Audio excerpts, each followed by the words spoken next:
નમસ્કાર મિત્રો, સ્વાધ્યાયમાં આપણે આવી ગયા છીએ. પહેલો પ્રશ્ન છે, નીચે આપેલ પ્રક્રિયા માટેના વિધાનો પૈકી કયા ખોટા છે? ધ્યાન રાખજો, આપણે ખોટા સ્ટેટમેન્ટ પકડવાના છે. હવે અહીંયા એક પ્રક્રિયા આપેલી છે, પછી રિડક્શન, ઓક્સિડેશન, ઓક્સિડેશન, રિડક્શન આવી વાત કરેલી છે. તો પહેલા આ પ્રક્રિયાને જ બરાબર સમજીએ. તમે જોઈ શકો છો કે અહીંયા પીબીઓમાં પીબી સાથે ઓ છે, અને આ સાઈડ આવો એટલે પીબી એ ઓક્સિજન ગુમાવી દીધો છે. તો જેમાં ઓક્સિજન દૂર થતો હોય એને આપણે કેવી પ્રક્રિયા કહીએ છીએ? રિડક્શન પ્રક્રિયા. તો પીબીઓ નું રિડક્શન થાય છે. કેમ? પીબીઓ માંથી ઓક્સિજન હટી રહ્યો છે. ઓક્સિજન હટે તેને શું કહેવાય? રિડક્શન. હવે કાર્બન ઉપર ધ્યાન આપો. આ બાજુ કાર્બન છે, પેલી બાજુ શું બની ગયો છે? Carbon dioxide. મતલબ કાર્બન સાથે કોણ ઉમેરાણો છે? ઓક્સિજન. તો જે ઘટક સાથે ઓક્સિજન ઉમેરાતો હોય એને આપણે શું કહીએ છીએ? ઓક્સિડેશન. તો અહીંયા કાર્બનનું શું થઈ રહ્યું છે? ઓક્સિડેશન. હવે સ્ટેટમેન્ટ જોઈએ. લેડ રિડક્શન પામે છે. ભાઈ અહીંયા લેડ ઓક્સાઇડ રિડક્શન પામે છે, એટલે આ સ્ટેટમેન્ટ ખોટું છે. બરાબર. ત્યાર પછી બીજું, કાર્બન ડાયોક્સાઇડ ઓક્સિડેશન પામે છે. ખોટી વાત છે. કાર્બન ઓક્સિડેશન પામે છે, એટલે આ પણ ખોટું છે. કાર્બન ઓક્સિડેશન પામે છે. યસ, કાર્બન ઓક્સિડેશન પામે છે, આ ટ્રુ છે. લેડ ઓક્સાઇડ રિડક્શન પામે છે. યસ, લેડ ઓક્સાઇડ રિડક્શન પામે છે, આ પણ ટ્રુ છે. આપણે કેવા સ્ટેટમેન્ટ લેવાના હતા? ખોટા. ખોટા સ્ટેટમેન્ટ કયા કયા છે? એ અને બી. માટે જવાબ આવશે 1. આપણને પૂછે છે કે આ પ્રક્રિયા શેનું ઉદાહરણ છે? 4 અલગ અલગ પ્રક્રિયાઓ આપેલી છે. જુઓ, અહીંયા Fe2O3 છે.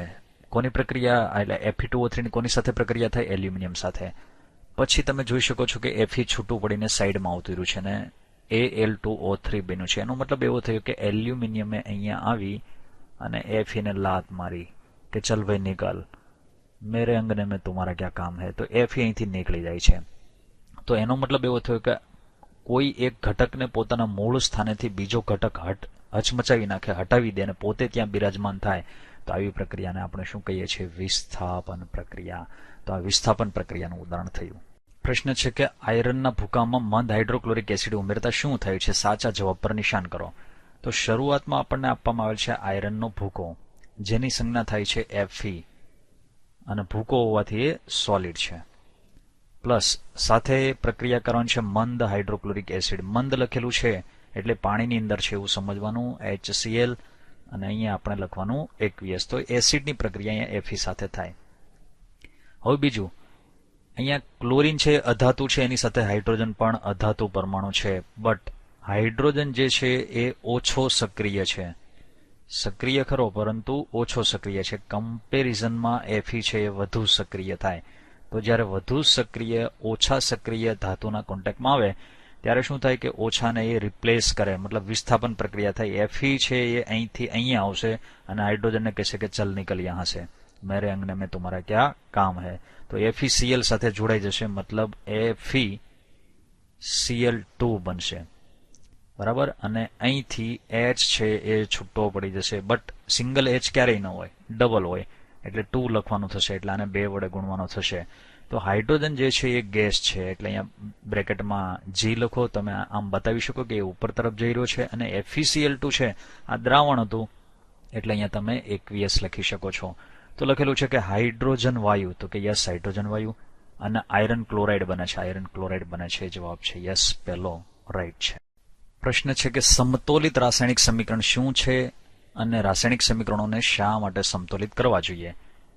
તો સાંભળો, કોઈ પણ રાસાયણિક પ્રક્રિયા થતી હોય, કોઈ પણ રાસાયણિક પ્રક્રિયા હોય, એ રાસાયણિક પ્રક્રિયાને આપણે સમીકરણની મદદથી દર્શાવીએ છીએ. એટલે સમીકરણના સ્વરૂપે આપણે એને દર્શાવી શકીએ. કઈ રીતે દર્શાવે? તો કે આ બાજુ પ્રક્રિયકો છે, યાને કે ડાબી બાજુ આપણે પ્રક્રિયકો લખીએ, પછી આવી રીતનું તીર આપીએ અને અહીંયા નિપજો આપીએ. હવે પ્રક્રિયકો કોઈ પણ હોય, એ ચાહે એક સરખા પરમાણુ હોય, જુદા જુદા પરમાણુ હોય, પણ આપણે પરમાણુ કાઉન્ટ કરવા પડે. તો અહીંયા પ્રક્રિયકોના જેટલા પરમાણુઓ છે એ બધા પરમાણુઓ લેવા પડે, અને આ બાજુ નિપજોના જેટલા પરમાણુઓ છે એ પણ બધા પરમાણુઓ લેવા પડે. તો આ બધા જ, એટલે પ્રક્રિયકોના જેટલા પરમાણુઓ છે, નિપજોના એટલા જ પરમાણુઓ થતા હોય, બંને સાઈડ સરખા થતા હોય, તો આવા સમીકરણને આપણે કહીએ છીએ સમતોલિત રાસાયણિક સમીકરણ. સમતોલિત રાસાયણિક સમીકરણ. ઇન શોર્ટ, તમે કોઈ પણ પ્રક્રિયા લ્યો એટલે પ્રક્રિયક સાઈડ જે પરમાણુ હોય અને જેટલી સંખ્યામાં હોય, નિપજ સાઈડ એ જ પરમાણુ એટલી સંખ્યામાં હોવા જોઈએ. બસ આવી પ્રક્રિયાને આપણે સમતોલિત રાસાયણિક પ્રક્રિયા અને આવા સમીકરણને સમતોલિત રાસાયણિક સમીકરણ કહીએ. સવાલ છે કે શું કામ એને સમતોલિત કરવા જોઈએ? તો આપણી પાસે એક નિયમ હતો, દ્રવ્ય સંચયનો નિયમ. દ્રવ્ય સંચયનો નિયમ. નિયમ યાદ કરો તો આ નિયમ પ્રમાણે કોઈ પણ પદાર્થ હોય એના દ્રવ્યનો ક્યારેય નાશ નથી થઈ શકતો અથવા તો દ્રવ્યનું ક્યારેય સર્જન થઈ શકતું નથી. તો આ નિયમને આપણે ફોલો કરવો પડે કમ્પલસરી, કે દ્રવ્ય ન તો નાશ થવું, ન સર્જન થવું જોઈએ. બરાબર? તો એના ભાગ રૂપે આપણે શું કરીશું? કોઈ પણ રાસાયણિક પ્રક્રિયા હોય એની બંને બાજુ, એટલે કે પ્રક્રિયક સાઈડ અને નિપજ સાઈડ, જે દળ છે એ સમાન રહેવું જોઈએ. હવે સમાન રાખવા માટે આપણે ફરજિયાત બંને સાઈડ પરમાણુઓની સંખ્યા સમાન કરવી પડશે, અને બંને સાઈડ સમાન કરી નાખીએ એટલે એને આપણે શું કહીએ છીએ? સમતોલિત. તો આવું સમીકરણ છે, એને આપણે શું કહીએ છીએ? સમતોલિત. તો જો દળ સમાન રાખવું હોય તો પરમાણુઓ, જે તત્વના પરમાણુઓ પ્રક્રિયક સાઈડ હોય જેટલી સંખ્યામાં હોય એટલી જ સંખ્યામાં નિપજ સાઈડ એ જ તત્વના પરમાણુ રહેવા જોઈએ. તો જ દળ સરખું રહેશે અને તો જ એવા સંજોગોમાં આપણે એને સમતોલિત કહી શકીએ. એટલે સમતોલિત કરવું જરૂરી છે આ નિયમ માટે. નીચેના વિધાનોને રાસાયણિક સમીકરણોમાં રૂપાંતરિત કરો અને ત્યારબાદ તેઓને સમતોલિત કરો. પહેલા આપણે સમીકરણો બનાવીશું. પહેલું સ્ટેટમેન્ટ છે કે હાઇડ્રોજન વાયુ નાઇટ્રોજન સાથે સંયોજાઈને એમોનિયા બનાવે છે. તો આ બે પ્રક્રિયકો થઈ, હાઇડ્રોજન અને નાઇટ્રોજન. શું બનાવે છે? એમોનિયા. આ નિપજ થઈ. ચાલો પહેલા તો હાઇડ્રોજન. તો હાઇડ્રોજનને આપણે H2 સ્વરૂપે લખીશું, કારણ કે હંમેશા જોડવા હોય અને એ પાછો ગેસ હોય. પછી કોનો વારો આવે? નાઇટ્રોજનનો. નાઇટ્રોજન પણ જોડવા હોય. જોડવા એટલે જોઈન્ટ જ હોય, બે નાઇટ્રોજન એકબીજા સાથે જોઈન્ટ થયેલા હોય અને એ પણ ગેસ હોય છે. શું બનાવે છે? એમોનિયા. એમોનિયાનું સૂત્ર યાદ કરો, NH3. એક નાઇટ્રોજન, ત્રણ હાઇડ્રોજન.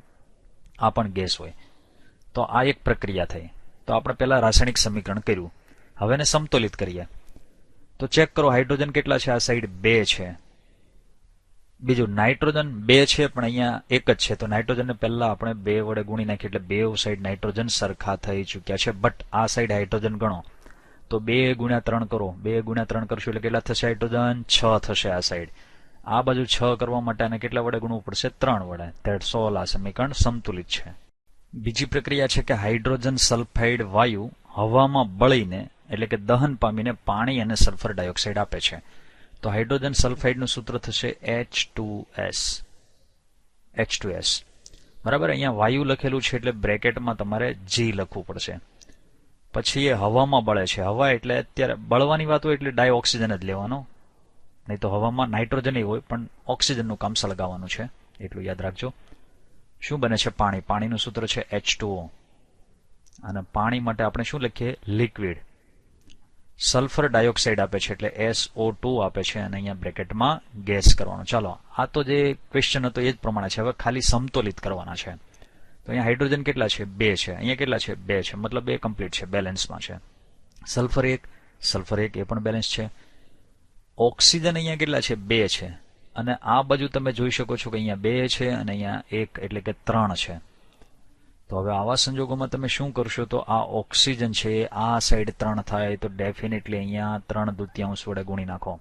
3/2 વડે ગુણશો એટલે શું થશે? આ દોઢ થયો. દોઢના ડબલ કેટલા થાય? 3. એટલે આ બાજુ ઓક્સિજન 3 થઈ ચૂક્યા છે. બટ આપણે ધારો કે છેદના 2 ને દૂર કરવા હોય તો શું કરવું પડે? આખા સમીકરણને 2 વડે ગુણવું પડશે. તો પહેલું કામ આપણે અહીંથી જ કરીએ. આને 2 વડે ગુણી નાખો એટલે થઈ જાય 3. પછી બાકીના બધાની આગળ તમે 2 2 2 લખી શકો અને એક વખત ફરીથી જોઈ લો. હાઇડ્રોજન. તો હાઇડ્રોજન પ્રક્રિયક સાઈડ 2 ગુણ્યા 2 કેટલા થયા? 4. હાઇડ્રોજન 4 થયા. તો હાઇડ્રોજન અહીંયા પણ 2 ગુણ્યા 2 એટલે 4 થયા. સલ્ફરના 2 પરમાણુઓ ગણાશે. ઓકે, આ બાજુ પણ સલ્ફર 2. ઓક્સિજન તંદુરી 6. અહીંયા 2 અને 2 દૂરી 4. 4 ને 2 6. બેરિયમ ક્લોરાઇડ એલ્યુમિનિયમ સલ્ફેટ સાથે સંયોજાઈને એલ્યુમિનિયમ ક્લોરાઇડ આપે છે, તેમજ બેરિયમ સલ્ફેટના અવક્ષેપ આપે છે. તો અહીંયા ધ્યાન રાખજો, આપણે બેરિયમ સલ્ફેટના અવક્ષેપ બનાવવાના છે. શરૂઆત કરીશું બેરિયમ ક્લોરાઇડથી. બેરિયમની સંજ્ઞા યાદ કરો, Ba. ક્લોરાઇડ માટે Cl, બટ બેરિયમ હંમેશા 2 ઇલેક્ટ્રોન ડોનેટ કરે એટલે 2 ક્લોરીનની જરૂર પડે, કારણ કે એક ક્લોરીન એક જ ઇલેક્ટ્રોન મેળવે એટલે BaCl2 થાય. તમે આગળ બધું શીખવાના છો, પણ અત્યારથી યાદ રાખતું જવાનું. પછી એલ્યુમિનિયમ સલ્ફેટ, એટલે અહીંયા Al અને અહીંયા SO4. હવે જો એલ્યુમિનિયમ 3 ઇલેક્ટ્રોન ડોનેટ કરે એટલે આને 3 વડે ગુણવાનું, આ 2 ઇલેક્ટ્રોન મેળવે એટલે આને 2 વડે ગુણવાનું, ઓલ્ટરનેટ કરી નાખવાનું. બીજી વાત, આ બંને જલીય છે, એક્વિયસ છે. એ બંનેની પ્રક્રિયાથી એલ્યુમિનિયમ ક્લોરાઇડ બને છે, એટલે કે અહીંયા તમારે AlCl3 લખી જ નાખવાનું, કારણ કે એલ્યુમિનિયમ 3 ઇલેક્ટ્રોન આપે, સિંગલ ક્લોરીન એક જ ઇલેક્ટ્રોન મેળવે એટલે 3 ની જરૂર પડે, કારણ કે એલ્યુમિનિયમ આપેલા 3 ઇલેક્ટ્રોન 3 ક્લોરીન દ્વારા સચવાઈ જવા જોઈએ. તો આ પણ એક્વિયસ છે. અને બેરિયમ સલ્ફેટના અવક્ષેપ મળે છે, તો આ Ba 2 ઇલેક્ટ્રોન ગુમાવશે, સામે સલ્ફેટ 2 ઇલેક્ટ્રોન લેશે એટલે BaSO4 થયું. અવક્ષેપ લખેલું છે એટલે અહીંયા સોલિડ લખવાનું. અને હવે આપણે શું કરવાનું, એને સમતોલિત કરવાનું. અહીંયા બેરિયમ કેટલા છે? 1 છે. આ બાજુ કેટલા છે? 1 છે. ક્લોરીનના 2 પરમાણુ છે અને અહીંયા 3 છે. તો આને જો તમે 3 વડે ગુણો તો ક્લોરીન 6 થઈ જશે આ સાઈડ. 3 × 2 એટલે 6 થાય. અને આને 2 વડે ગુણો તો એટલે 2 × 3 એટલે 6 થાય. હવે એવા સંજોગોમાં એલ્યુમિનિયમ છે કેટલા થયા? 2. તો અહીંયા પણ 2 જ થયા છે. બટ બેરિયમ છે એ 3 છે, એટલે આને 3 વડે તમારે ગુણવું પડશે. તો હવે સલ્ફેટ કેટલા થયા? 3. તો અહીંયા સલ્ફેટ 3 છે. પોટેશિયમ ધાતુ પાણી સાથે પ્રક્રિયા કરી પોટેશિયમ હાઇડ્રોક્સાઇડ અને હાઇડ્રોજન વાયુ આપે છે. પોટેશિયમ ધાતુ માટેની સંજ્ઞા આપો કે ધાતુ લખેલું છે એટલે સોલિડ રહેશે. ઓકે, કોની સાથે પ્રક્રિયા કરાવશો? પાણી સાથે. પાણીનું સૂત્ર છે H2O અને અહીંયા બાજુમાં શું લખવાનું? લિક્વિડ. પ્રક્રિયા કરાવે. હંમેશા ધાતુ કોઈ પણ હોય એ પાણીમાંથી OH ને ખેંચી લે, સમજાણું? અને એ બેઝ બનાવે. તો અહીંયા લખેલું છે પોટેશિયમ હાઇડ્રોક્સાઇડ એટલે KOH કરી નાખવાનું. અને હાઇડ્રોજન વાયુ, તો અહીંયા બાજુમાં H2 લખવાનું. હાઇડ્રોજન હંમેશા જોડવા હોય, અહીંયા ગેસ કરી નાખવાનું. આ પોટેશિયમ હાઇડ્રોક્સાઇડ જલીય માધ્યમમાં રહેશે, મતલબ એક પ્રકારના દ્રાવણ સ્વરૂપે આપણને મળશે. હવે આપણે એને બેલેન્સ કરીએ. અહીંયા પોટેશિયમ 1 છે, અહીંયા 1 છે, તો એ બેલેન્સ જ છે. હાઇડ્રોજન ઓક્સિજન બંને બાજુ 1 છે, પણ હાઇડ્રોજન આ સાઈડ 2 છે અને આ બાજુ 3 છે. આપણે શું કરીશું? આને હાફ વડે ગુણી નાખીએ. તો અહીંયા હાઇડ્રોજન સિંગલ, અહીંયા હાઇડ્રોજન સિંગલ થઈ ગયો. કેમ? 2 ના અડધા એટલે 1 જ થાય. અને અહીંયા હાઇડ્રોજન આપણી પાસે 2 છે. હવે આપણને આ હાફ વાળું સમીકરણ ફાવતું નથી, અહીંયા છેદમાં રહેલા 2 નડે છે. તો આ આખા સમીકરણને 2 વડે ગુણી નાખો, એટલે આ જે હાફ છે એના ગુણ્યા 2 કરો એટલે કેટલા થશે? 1 થઈ જશે. એટલે પહેલા આનો વારો, હવે બાકીના બધાનો વારો. તો બધાને 2 વડે ગુણીએ આપણે. સમીકરણ કમ્પ્લીટ થઈ ચૂક્યું છે. વન્સ અગેન પોટેશિયમના આ સાઈડ 2 પરમાણુ, આ સાઈડ પણ 2 પરમાણુ. હાઇડ્રોજનના 2 × 2 એટલે આ બાજુ 4 પરમાણુ. આ બાજુ હાઇડ્રોજનના અહીંયા 2 અને બીજા 2, 4 થયા. ઓક્સિજનના 2 પરમાણુઓ અને અહીંયા ઓક્સિજનના 2 પરમાણુઓ. પ્રશ્ન છે કે નીચેના રાસાયણિક સમીકરણોને સમતોલિત કરો. એક પછી એક 4 સમીકરણ બેક ટુ બેક આપણને આપી દીધેલા છે. આપણે આના માટે એક ટ્રીક છે એને અજમાવવાની છે. આ ટ્રીક શું છે એ બરાબર સમજજો. ટ્રીક માટે પહેલો નિયમ તમારે યાદ રાખવાનો કે સૌથી ઓછા જે ફેલાયેલા હોય એને પહેલા બેલેન્સ કરો. સૌથી ઓછા ફેલાયેલાને પ્રથમ સમતોલિત કરો. સમતોલિત કરો એટલે બેલેન્સ કરો. અને ત્યારબાદ સૌથી છેલ્લે કોને રાખવાના? જે સૌથી વધુ ફેલાયેલ હોય એને છેલ્લે સમતોલિત કરવા. બસ આ ટ્રીક પ્રમાણે આપણે બેલેન્સ કરીશું. ચાલો જુઓ. હવે અહીંયા હાઇડ્રોજન આ 1, આ 2 અને આ 3 જગ્યાએ છે, એટલે હાઇડ્રોજન અત્યારે રહેવા દો. નાઇટ્રોજન અહીંયા 1 જગ્યાએ અને અહીંયા 1 જગ્યાએ, 2 જગ્યાએ છે, એટલે હાઇડ્રોજન કરતા નાઇટ્રોજનને પહેલા બેલેન્સ કરાય. સમજો તમે. ઓક્સિજન 1, 2, 3 અને 4 જગ્યાએ. ઓક્સિજન સૌથી છેલ્લે જતો રહેશે. કેલ્શિયમ 1 અને 1 2 જ જગ્યાએ છે. તો પહેલા આપણે વાત કરીશું કેલ્શિયમની. કેલ્શિયમ બંને જગ્યાએ સરખા છે. હવે વાત કરીશું નાઇટ્રોજનની. નાઇટ્રોજનનો અહીંયા 1 પરમાણુ છે, અહીંયા આગળ તમે જોશો એટલે 2 છે. તો એવા સંજોગોમાં આને 2 વડે તમારે ગુણવા પડે. તો નાઇટ્રોજન આ સાઈડ 2 છે, આ સાઈડ પણ 2 છે. હવે વારો કોનો આવશે? હાઇડ્રોજનનો. હાઇડ્રોજન અહીંયા 2 ને આ બીજા 2 એટલે કેટલા થયા? 4 થયા. આ બાજુ હાઇડ્રોજન 4 છે. તો અહીંયા હાઇડ્રોજન તો 2 જ છે, એટલે આને 2 વડે ગુણવા પડશે. 2 વડે ગુણશો એટલે આ બાજુ પણ હાઇડ્રોજન 4 થયા. ફરી એક વખત હાઇડ્રોજન આ બાજુ 2, અહીંયા 2 એટલે 2 ને 2 4. પ્રક્રિયક સાઈડ 4 થયા, આ બાજુ 4 થયા. છેલ્લે ઓક્સિજનને રાખવાના, સૌથી વધુ ફેલાયેલને છેલ્લે રાખવાના. ઓક્સિજન અહીંયા 2 ગુણ્યા 3 કરો એટલે અહીંયા થયા 6, અહીંયા 6 ને આ 2 કેટલા થયા 8, આ 3 દુ 6 અને 6 ને 2 કેટલા થયા 8. તો મતલબ આ બાજુ પણ 8, પેલી બાજુ પણ 8, એટલે એ સમીકરણ કમ્પ્લીટલી બેલેન્સ થઈ ચૂક્યું છે.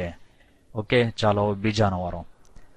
બીજામાં તમે જોઈ લો કે ઓક્સિજન 1, 2, 3 અને 4. ઓક્સિજન સૌથી વધુ ફેલાયેલ છે અને સૌથી છેલ્લે રાખીશું, અત્યારે બેલેન્સ નહીં કરીએ. ત્યાર પછી એનાથી આગળ કોણ છે? હાઇડ્રોજન 1, 2 અને 3 જગ્યાએ છે, એટલે હાઇડ્રોજનને હું અહીંયા અલગ જ કલર બતાવું છું. જો હાઇડ્રોજન ગ્રીન કલરમાં છે, હાઇડ્રોજનને આપણે પછી રાખીશું કે અહીંયા પણ છે અને અહીંયા પણ છે. પહેલા કામ આપણે કરીએ સોડિયમને બેલેન્સ કરવાનું. તો સોડિયમ અહીંયા 1 છે, અહીંયા 2 છે, 2 જ જગ્યાએ ઓછો ફેલાયેલ છે, એટલે પહેલા બેલેન્સ કરી નાખવાનું. અહીંયા 2 પરમાણુ હોવાથી આને 2 વડે ગુણી નાખો. તો સોડિયમનું કામ તમામ થયું. સોડિયમ પછી કોણ આવે છે? સલ્ફર. સલ્ફર બંને જગ્યાએ સરખા છે. હવે હાઇડ્રોજનનો વારો લેવાનો, યાદ રાખજો, હાઇડ્રોજનનો વારો હવે આવશે. તો હાઇડ્રોજન અહીંયા આ 2 અને આ બીજા 2 કેટલા થયા? 4. જોજો બરાબર, આ 2 હાઇડ્રોજન અને આ 2 હાઇડ્રોજન કેટલા થયા? 4 થયા. આ બાજુ 2 છે, શું કરશો? આને 2 વડે ગુણી નાખો. ક્લિયર? હવે ઓક્સિજન ગણો. આ કેટલા છે ઓક્સિજન? તો કે 2. અહીંયા ઓક્સિજન કેટલા છે? 4. અહીંયા કેટલા છે? 4. અને આ કેટલા છે? 2. 2 ને 4 6, 4 ને 2 6. બંને બાજુ ઓક્સિજન સરખા. તો આ બેલેન્સ થઈ ચૂક્યું છે. સી વિકલ્પ જુઓ. સૌથી વધારે સ્પ્રેડ કોણ થયેલું છે? લગભગ કોઈ એવું દેખાતું નથી, બધાના વારા 2 વખત જ છે. ચાલો ગમે તેમ બેલેન્સ કરીએ. સોડિયમ અહીંયા 1 છે, અહીંયા 1 છે, બેલેન્સમાં છે. ક્લોરીન 1 છે, ક્લોરીન 1 છે, બેલેન્સમાં છે. સિલ્વર 1 છે, સિલ્વર 1 છે, બેલેન્સમાં છે. નાઇટ્રોજન 1 છે, નાઇટ્રોજન 1 છે. ઓક્સિજન 3, ઓક્સિજન 3, એકદમ perfect balance. D barium. Barium ફક્ત 2 જ જગ્યાએ છે. ક્લોરીન ક્લોરીન 2 જગ્યાએ છે. હાઇડ્રોજન છે 2 જગ્યાએ. સલ્ફર પણ 2 જગ્યાએ. ઓક્સિજન પણ 2 જગ્યાએ. તો કોઈ પણ ને લઈએ. ચાલો બેરિયમ લો તમે. બેરિયમ 1 છે. હવે કોનો વારો? ક્લોરીનનો. ક્લોરીન અહીંયા કેટલા છે? તો કે 2 છે. તો આને કેટલા વડે ગુણશો તમે? 2 વડે. રાઈટ. હવે હાઇડ્રોજન કેટલા છે અહીંયા? તો કે 2. અને આ બાજુ હાઇડ્રોજન કેટલા છે? 2 જ છે. સલ્ફર 1 જ છે, તો અહીંયા સલ્ફર 1 છે. ઓક્સિજન કેટલા છે? 4 છે. ઓક્સિજન 4 છે. તો આ ઓલરેડી બેલેન્સ છે. સોરી, 2 વડે ગુણવું પડ્યું છે આને. પ્રશ્ન છે કે નીચે આપેલ રાસાયણિક પ્રક્રિયાઓ માટે સમતોલિત રાસાયણિક સમીકરણો લખો. રાઈટ. હવે એમાં સૌથી પહેલા આપણને આપવામાં આવેલું છે કેલ્શિયમ હાઇડ્રોક્સાઇડ અને કાર્બન ડાયોક્સાઇડ. પહેલા તો આના સૂત્રો આવડવા જરૂરી. કેલ્શિયમ હાઇડ્રોક્સાઇડ આ રીતે લખાય, CaOH whole twice, plus carbon dioxide માટે છે CO2, give calcium carbonate CaCO3 અને પાણી માટે લખાય H2O. હવે શું કરવાનું? સૌથી ઓછા જે ફેલાયેલા હોય એવા તત્વોને પહેલા બેલેન્સ કરવાનું. જેમ કે કેલ્શિયમ અહીંયા 1 જગ્યાએ છે, અહીંયા 1 જગ્યાએ, તો બેલેન્સમાં જ છે. પછી કાર્બન અહીંયા 1 જગ્યાએ છે, અહીંયા પણ 1 જગ્યાએ, એટલે 1 જ છે, એ પણ બેલેન્સમાં છે. હવે તમે હાઇડ્રોજન ઉપર ફોકસ કરો તો હાઇડ્રોજન અહીંયા 2 છે, એટલે ટોટલી 2 થશે. તો અહીંયા પણ 2 જ છે. ઓક્સિજનને કાઉન્ટ કરશો તો ઓક્સિજન અહીંયા 2 અને આ 2 કેટલા થયા? 4. આ 3 અને આ 1 4, ટોટલી કમ્પ્લીટ છે. તો આ સમીકરણ ઓલરેડી બેલેન્સ છે. ત્યાર પછી બીજાની અંદર આપણને ઝીંક આપ્યું છે, જેની સંજ્ઞા Zn છે. સિલ્વર નાઇટ્રેટ યાને કે AgNO3 સાથે આપણે એની પ્રક્રિયા કરાવવાની છે. ઝીંક નાઇટ્રેટ બને છે તો Zn, અને પછી આપણે NO3 લખવાનું. પણ ઝીંક નાઇટ્રેટનું આવું સૂત્ર નથી હોતું. નાઇટ્રેટની બહાર આપણે 2 લખવાના, કારણ કે ઝીંક છે એ નાઇટ્રેટ આયનને 2 ઇલેક્ટ્રોન આપે. નાઇટ્રેટ 1 જ ઇલેક્ટ્રોન લઈ શકે, એટલે એને 2 વડે ગુણવું પડે. અને સિલ્વર આપણે અહીંયા Ag લખવાનું છે. તો ઝીંક 1 છે પેલી સાઈડ, ઝીંક આ બાજુ 1 છે. ચલો એ બેલેન્સમાં છે. પણ તમે જોઈ શકો છો નાઇટ્રેટ છે એ અહીંયા આખે આખું 1 છે, અહીંયા 2 છે. તો આવા સંજોગોમાં તમારે આને 2 વડે ગુણવું પડશે. તો આ બાજુ તમે જોઈ શકો છો કે સિલ્વરના 2 પરમાણુઓ છે, તો આને તમારે 2 વડે ગુણવું પડશે. તો આ સમીકરણ કમ્પ્લીટલી બેલેન્સ છે. ત્યાર પછી છે એલ્યુમિનિયમ. એલ્યુમિનિયમમાં આપણે Al કરીશું. કોપર ક્લોરાઇડ લખેલું છે, તો CuCl2 લખવાનું. એલ્યુમિનિયમ ક્લોરાઇડ આપેલું છે. 1 એલ્યુમિનિયમ 3 ઇલેક્ટ્રોન ડોનેટ કરે. 3 ક્લોરીનની જરૂર પડશે, કારણ કે ક્લોરીન 1 જ ઇલેક્ટ્રોન લેતો હોય. અને કોપર અહીંયા આવી રીતે લખી નાખવાનું. તો એલ્યુમિનિયમ 1 છે, આ બાજુ 1 છે, કોપર 1 છે, કોપર 1 છે, પણ ક્લોરીનમાં ડિફરન્સ છે. તો આપણે શું કરીશું, આને 3 વડે ગુણીએ તો ક્લોરીન 6 થાય, અને 2 વડે ગુણો તો ક્લોરીન 6 થાય. બંને બાજુ 6 6 કરી નાખ્યા છે. બટ કોપરના પરમાણુઓ 3 થયા છે એટલે આને 3 વડે ગુણવું પડશે. આ બાજુ એલ્યુમિનિયમના 2 પરમાણુ હોવાથી આને 2 વડે ગુણવું પડે. રાઈટ. ત્યાર પછી બેરિયમ ક્લોરાઇડ. બેરિયમની સંજ્ઞા છે Ba, જે 2 ઇલેક્ટ્રોન ડોનેટ કરતો હોવાથી 2 ક્લોરીનની જરૂર પડશે, માટે BaCl2. પોટેશિયમ. પોટેશિયમ 1 જ ઇલેક્ટ્રોન ડોનેટ કરે, જ્યારે સલ્ફેટને 2 ની જરૂર પડે એટલે અહીંયા K2 કરવું પડશે, K2SO4. Barium sulphate. Barium 2 electron donate કરે, સલ્ફેટ 2 ઇલેક્ટ્રોન લેશે એટલે જૈસે થે, કોઈ ફેરફાર નથી. પોટેશિયમ 1 ઇલેક્ટ્રોન ડોનેટ કરે, ક્લોરીન 1 ઇલેક્ટ્રોન મેળવતો હોય છે. હવે બેલેન્સ કરીએ આપણે. બેરિયમ આ બાજુ 1 છે, આ બાજુ પણ 1 છે. ક્લોરીનના આ બાજુ 2 પરમાણુઓ છે, અહીંયા ક્લોરીન 1 જ છે તો 2 વડે ગુણી નાખો. એમ કરવાથી પોટેશિયમના 2 પરમાણુઓ થયા, આ બાજુ પણ 2 છે. સલ્ફેટ આખે આખો 1 છે, આ બાજુ 1 છે. આગળના જેવો પ્રશ્ન છે કે નીચેના માટે સમતોલિત રાસાયણિક સમીકરણ લખો અને તે દરેક કિસ્સામાં પ્રક્રિયાનો પ્રકાર પણ ઓળખો. પહેલા આપણને આપવામાં આવ્યું છે પોટેશિયમ બ્રોમાઇડ. પોટેશિયમ માટેની સંજ્ઞા છે K અને બ્રોમાઇડ માટે છે Br. પોટેશિયમ 1 ઇલેક્ટ્રોન ડોનેટ કરે, બ્રોમિન 1 ઇલેક્ટ્રોન મેળવે, એટલે અત્યારે પોટેશિયમ બ્રોમાઇડનું સૂત્ર બરાબર છે. અહીંયા એકવીએસ છે, ન લખો તોય ચાલે, આપણે લખી નાખીએ. એકવીએસનો મતલબ એવો થાય કે આ પાણીમાં છે.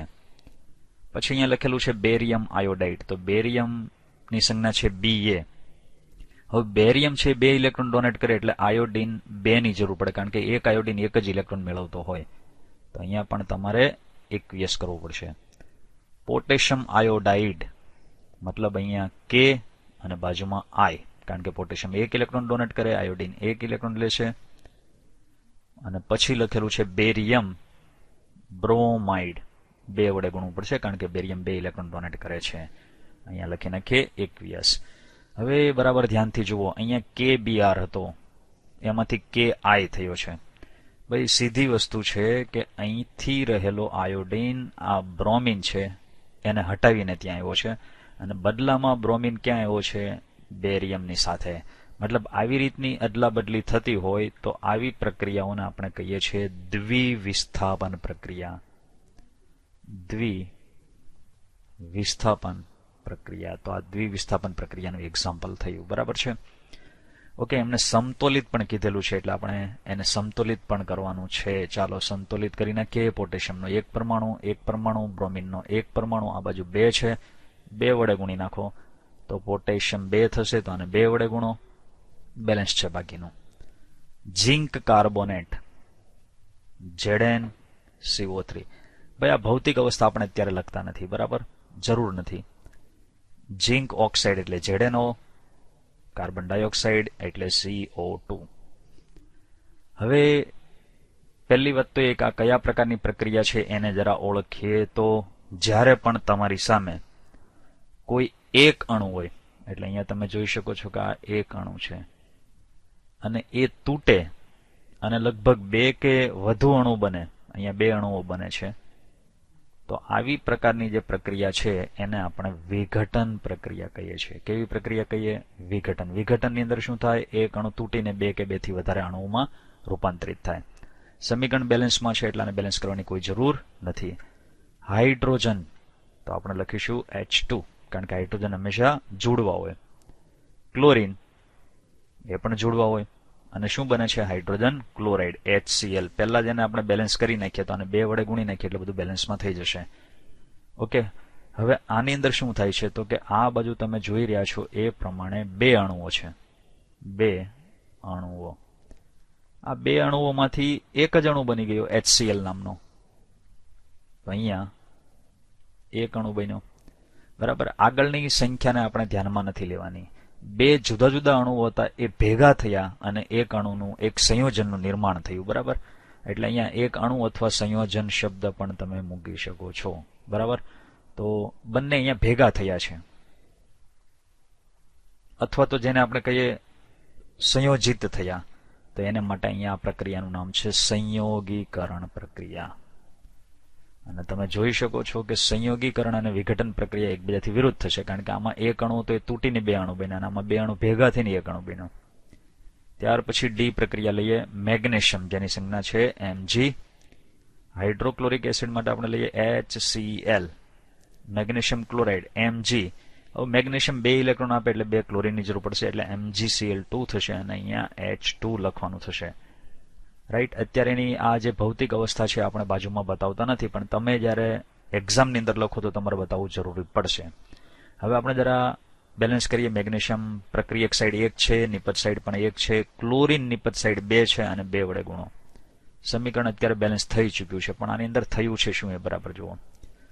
તો હાઇડ્રોજન અને ક્લોરીન બે જોઈન્ટ હતા, એમાંથી હવે ક્લોરીન સાથે મેગ્નેશિયમ આવ્યો છે. ભાઈ સીધી વસ્તુ છે કે મેગ્નેશિયમે કોનું સ્થાન લીધું છે? હાઇડ્રોજનનું, અને હાઇડ્રોજન અહીંથી જતો રહ્યો છે. તો આવા સંજોગોમાં ખાલી એક પરમાણુનું વિસ્થાપન થયું છે, એટલે આ પ્રક્રિયાને તમે માત્ર વિસ્થાપન પ્રક્રિયા કહી શકો. આમાં દ્વિવિસ્થાપન નથી થતું. દ્વિવિસ્થાપનમાં અહીંયા દાખલા તરીકે બ્રોમિન હતું, તેની જગ્યાએ આયોડિન આવ્યો, અને બ્રોમિન પોતે પાછો આયોડિનની જગ્યાએ ગયો. એમ જગ્યા અદલ બદલ થઈ. આની અંદર એવું છે કે માત્ર મેગ્નેશિયમ હાઇડ્રોજનની જગ્યાએ આવ્યો, બરાબર છે. તો હાઇડ્રોજન ત્યાંથી છૂટો પડી ગયો, તો આને આપણે વિસ્થાપન પ્રક્રિયા કહીશું. પ્રશ્ન છે કે ઉષ્માક્ષેપક અને ઉષ્માશોષક પ્રક્રિયાઓ એટલે શું? ઉદાહરણ આપો. સૌથી પહેલા વાત કરીશું આપણે ઉષ્માક્ષેપક પ્રક્રિયાની. હવે અહીંયા વ્યાખ્યા લખતા નથી, સમજૂતી જ લઈએ ડાયરેક્ટ. માની લો કે આપણી પાસે 2 અલગ અલગ સંયોજનો A અને B છે, બરાબર. આને તમે તત્વો કે ગમે તે અણુઓ કેમ લઈ શકો. એ બંને જોઈન્ટ થાય છે, AB બને છે, જોડાઈ જાય છે, અને એ દરમિયાન ઉર્જા ઉત્સર્જિત થાય છે. એ ઉર્જા માની લો કે ઉષ્માના સ્વરૂપમાં છે, અથવા પ્રકાશના સ્વરૂપમાં છે, અથવા ધ્વનિના સ્વરૂપમાં છે. મતલબ સીધી વાત કેવી તેમ કહેવાય કે અહીંયા કોઈને કોઈ ઉર્જા રિલીઝ થાય છે. ક્યારે? કોઈ એક પ્રક્રિયા થાય, નવો અણુ બને 2 અલગ અલગ અણુઓમાંથી, ત્યારે જે ઉર્જા મુક્ત થાય. તો અહીંયા ઉર્જા આપણી સામે મુક્ત થઈ રહી છે. જેની અંદર ઉર્જા મુક્ત થતી હોય એવી પ્રક્રિયાને આપણે શું કહીએ છીએ? ઉષ્માક્ષેપક પ્રક્રિયા. તો આ કેટેગરીને આપણે કહીશું ઉષ્માક્ષેપક પ્રક્રિયા. એક ઉદાહરણની મદદથી સમજીએ.